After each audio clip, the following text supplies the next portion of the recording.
असं म्हणतात की जेव्हा एक मुलगा प्रेमात पडतो तेव्हा तो त्या नात्याच्या भविष्याचा विचार करतो. पण जेव्हा एक मुलगी नातं तोडण्याचा म्हणजेच ब्रेकअप करण्याचा निर्णय घेते तेव्हा तिने भूतकाळात सहन केलेल्या अनेक गोष्टींचा तो शेवट असतो. मुली अचानक ब्रेकअप करत नाहीत, त्यामागे एक खूप मोठी मानसिक प्रोसेस असते. नमस्कार मित्रांनो, तुम्ही ऐकत आहात आर ऑन अ मिशन आणि आज आपण कोणत्याही काल्पनिक दुनियेत न जाता एका अत्यंत महत्त्वाच्या विषयावर बोलणार आहोत. मुली ब्रेकअप का करतात? ही केवळ एक कहाणी नाही, तर आजच्या प्रत्येक नात्याचं एक जळजळीत सत्य आहे. ही गोष्ट आहे समीर आणि तन्वीची. गेल्या 3 वर्षांपासून ते एकमेकांना डेट करत होते. वरवरून पाहता त्यांचं नातं खूप परफेक्ट वाटायचं. समीर एका चांगल्या हुद्द्यावर काम करणारा, हुशार आणि शांत मुलगा होता. तन्वीवर त्याचं खूप प्रेम होतं, पण समीरच्या प्रेमाची पद्धत थोडी वेगळी होती. तो नात्यात खूप टेकन फॉर ग्रँटेड म्हणजेच सगळं काही सहज मिळतंय असं वागायचा. सुरुवातीच्या दिवसात समीर तन्वीला खूप वेळ द्यायचा. तिच्या प्रत्येक छोट्या गोष्टीची काळजी घ्यायचा. पण जसजसा वेळ गेला समीर त्याच्या कामात आणि मित्रांमध्ये व्यस्त झाला. तन्वीने मेसेज केला की त्याचे रिप्लाय तासनतास येत नव्हते. तन्वीने फोन केला तर तो चिडून म्हणायचा, तुला समजून घेता येत नाही का? मी कामात बिझी असतो. तन्वी प्रत्येक वेळी समजावून घ्यायची. मुली ब्रेकअप का करतात याचं पहिलं कारण समीर आणि तन्वीच्या नात्यात दिसत होतं. ते म्हणजे इमोशनल गॅप. तन्वीला समीरकडून खूप मोठ्या गिफ्टची किंवा पैशांची अपेक्षा नव्हती. तिला फक्त दिवसातून 10 मिनिटं शांतपणे हक्काने बोलणारा समीर हवा होता. पण समीरला वाटायचं की मी तिच्यावर प्रेम करतोय ना, मग रोज रोज बोलायची काय गरज आहे? दुसरं कारण होतं आदर आणि प्राधान्य, प्रायोरिटी न मिळणे. तन्वी जेव्हा जेव्हा तिच्या करिअरबद्दल किंवा भविष्याबद्दल समीरशी बोलायला जायची तेव्हा समीर तिच्या गोष्टी हसण्यावारी न्यायचा. तू कशाला एवढा ताण घेतेस? मी कमवतोय ना, असं म्हणून तो तिचा आत्मविश्वास कमी करायचा. कोणत्याही स्वाभिमानी मुलीला नात्यात प्रेमासोबतच आदराची खूप जास्त गरज असते.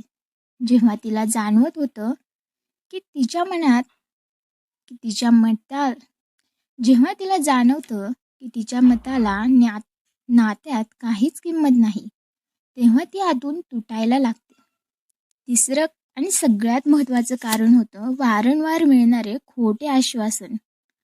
समीरला राग खूप लवकर यायचा.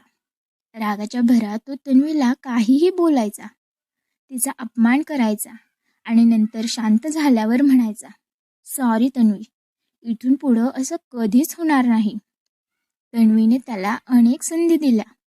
मुले खूप सहनशील असतात. त्या नातं टिकवण्यासाठी स्वतःला पूर्णपणे झिजवतात. पण जेव्हा एकाच चुकीची पुनरावृत्ती वारंवार होते तेव्हा त्या समजावून सांगणं बंद करतात. एक दिवस असा आला जेव्हा तन्वीने समीरला भेटायला बोलावलं. समीर नेहमीप्रमाणे अर्धा तास उशिरा पोहोचला आणि कोणतीही खंत न बाळगता बसला. तन्वीने शांतपणे त्याच्याकडे पाहिलं. तिच्या डोळ्यात आता ना राग होता ना अश्रू. ती अत्यंत शांत आवाजात म्हणाली, समीर, आपण इथेच थांबायला हवं. मला तुझ्यासोबत यापुढे नातं ठेवायचं नाहीये. I am breaking up with you. Sameer चक्रावला. तो ओरडला, पण का? अचानक काय झालं?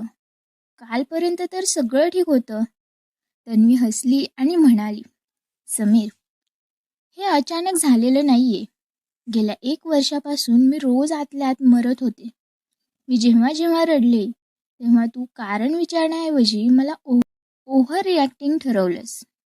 जेव्हा मुली शांत होतात ना, तेव्हा समजायचं की त्यांनी मनातून ते नातं केव्हाच संपवलं. मी आता थकले आहे. तन्वी तिथून उठून निघून गेली.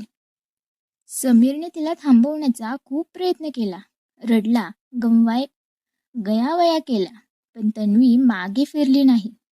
कारण मुली जेव्हा एकदा निर्णय घेतात तेव्हा त्या जगातील कोणतीही गोष्टी त्यांना बदलू शकत नाही. तर मित्रांनो, मुली ब्रेकअप का करतात? कारण त्या नात्यात प्रेम कमी पडतं म्हणून नाही, तर जेव्हा त्या नात्यात त्यांचा आदर, त्यांचा वेळ आणि त्यांची किंमत संपून जाते तेव्हा त्या स्वतःला वाचवण्यासाठी त्या नात्यातून बाहेर पडतात. कोणत्याही मुलीला सोडून जाण्याआधी तिला समजून घेणं खूप गरजेचं असतं. तुम्हाला तन्वी आणि समीरची ही कहाणी कशी वाटली? काही समीरची चूक होती की तन्वीने घेतलेला निर्णय योग्य होता? तुमची मतं खाली कमेंट बॉक्समध्ये नक्की शेअर करा.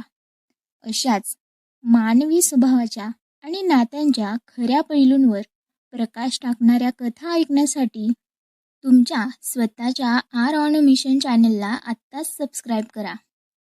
नात्यात प्रेम जपा, आदर द्या, कारण एकदा गमावलेली व्यक्ती पुन्हा कधीच परत येत नाही. भेटूया पुढच्या एका नवीन विषयावर, फक्त आणि फक्त आर ऑन अ मिशनवर.